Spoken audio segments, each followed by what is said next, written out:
long-term mechanical ventilator in children, at times it is needed.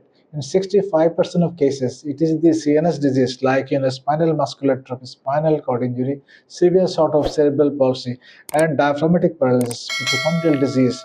These are the indications of going for the long-term mechanical ventilation, and 30% of cases it is needed for the respiratory cases, chronic respiratory failure like bronchopulmonary dysplasia, pulmonary acute respiratory distress syndrome, pediatric respiratory distress syndrome, lung fibrosis by any means, any cause, many these things.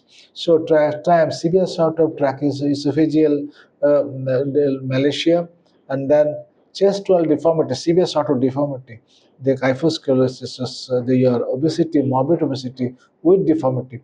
They do need good amount of time, this mechanical ventilation for long time.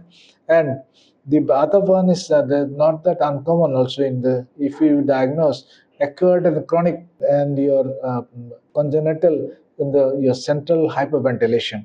So with Arnold Chiari malformation, maybe meningocele autonomic dysfunction, they also need the mechanical ventilation.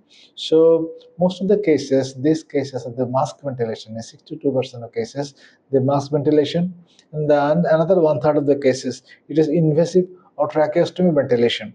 So practice is that mortality is over here is quite high, 12 to 35%, and in lung cases they may be withdrawn from the ventilation, but a good amount of time, it's around how much? It's around 40% of cases.